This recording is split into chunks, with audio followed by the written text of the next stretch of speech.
اللين بيكون يرجع الكباتي يسين قرونا بيكتبتي يركنا بيكتبتي إنون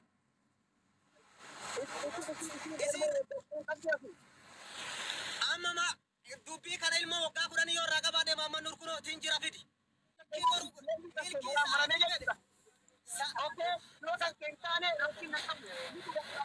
Ati maraa maruu milkii dhaga'i. Ati maraa maruu miti dhaga'i baasii kiyya baasee jechuudha. Sababa jechuudha sitti maayika dubbiin fichisiisuu jidde. Dhimmi kun ta'ee jennaan jechuudha. Dhimmi kun si rakkisa. Erga akka tasaatitti wanni kun ta'amee jedhe sirraa fooyyessa. Anallee maqaan kiyya boruu na badaa kan keellee hin badaa.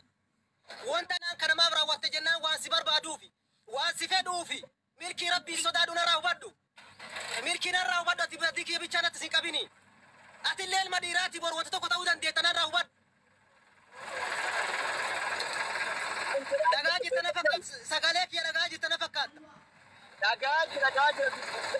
gaafa dubbii jalqaba sii kaasuuf xumura dubbii irraa na kaasa hawaasni badhaan kun haa dhaga'u milkii badii kiyya hawaasni badhaan kun miidiyaa irraa hawwaatelee ana keessaallee bayaa oofu dhageeffadhu mitta namni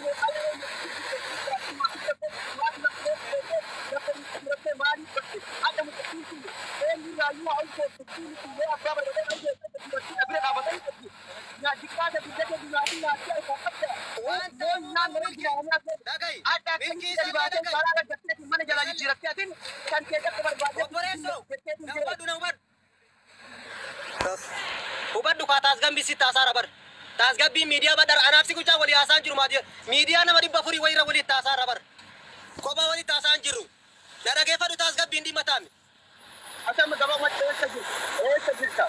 Dubbi kasi barbaadan Dubai jira. Ati dubbiin irraa hubatta manu battu. Dubbiin irraa hubatta manu battu. Maali miidiyaa tolbaatu milkii.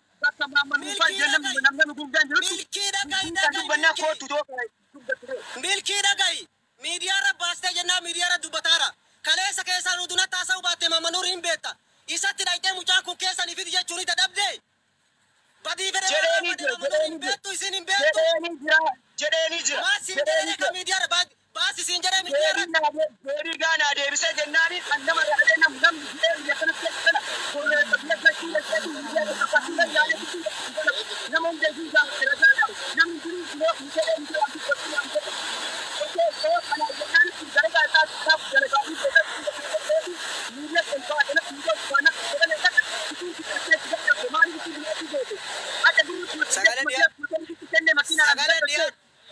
Sagaleen dhiyaa dobboleessa birrii 9,300 fudhadheellee wama fedhellee yoo ta'e atis nama namni guutuun kun miidiyaa irra dhagaa jira.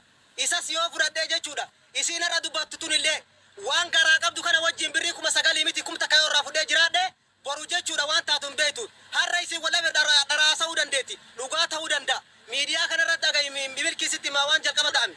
Dubbiin afichisiisuu didde miidiyaa irra fixadhee dhufna gara boodaatti. Miidiyaa irra kan darbin.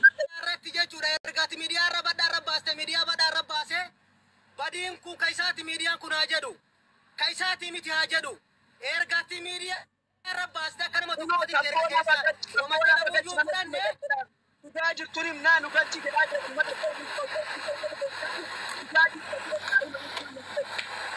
ati neerree wajji dura miidiyaa jechuudha saboonaa miti dhaga'i milkii.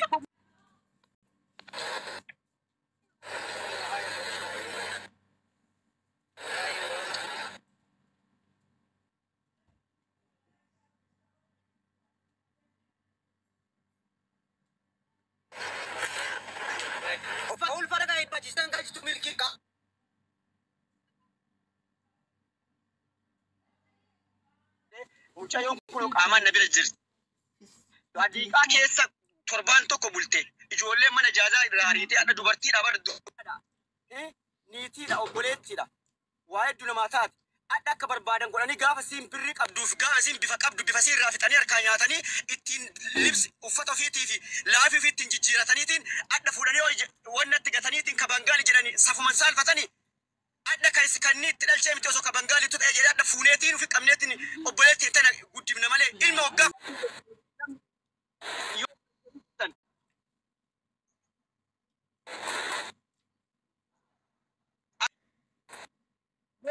Yoon qabaanne mucaan kun gabbayeetiin Oromoodha gargaara irra kadha jedhee gargaaraan rakkin hin jiru namni na gargaara waan jiraat haaloo dur jirtu aadaa dur jirtu garuu nyaatanii tulfeessanii karatti gatuun immoo haaloo hin jirre biyyeetiin jiraachuu hin danda'u seerri biyya kanaan lakkisni hin eeyyamu.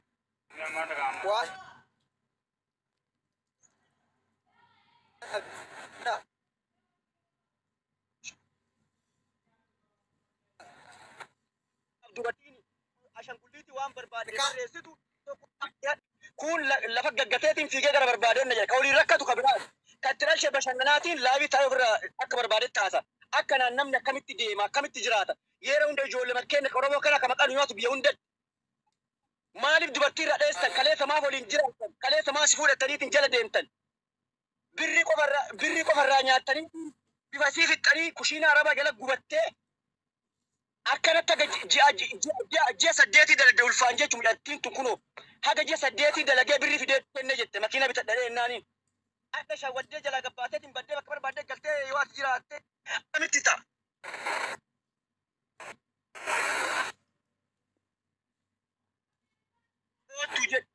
Kanaasanii dhiisitiin miidiyaa irra gad buuleetiin jaarsa qabnaa nama beekaan walitti jira Oromoota as keessa jira hin haasofna teennee yoo jette yoo dubbii sana fidhatte kootu bakka jirtu amma darsee isaa ta'e sadatti fudhatin jechuudha. Darseenneetti hin haasofu.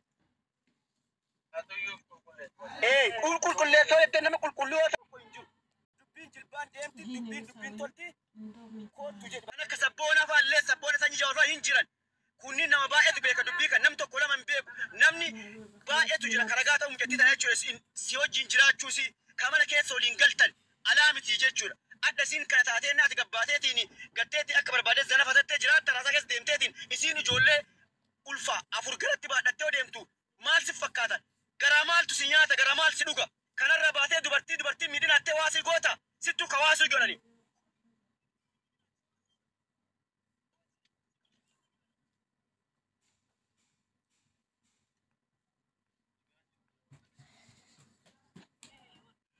Amma soo ta'ee jedhe haga inni dhufee mucayyoo tana bira dhaabatee amaneetiin jechuudha. Ila yoo kiyyaa mitillee jedhe rakkinna qabu salphaadha biyya guddate keessa jira. Itoophiyaatti seerri guddatee jira. DNA daa'imaatti maraammarama DNA seettu maraammarama. Hagasiif garuu haga dubbiintu adda baatuuf namni tokko gaafa shakkameeyyuu gargaaruu dirqama qaba. Gargaaruu dirqama qaba. Gargaaruu dirqama qaba.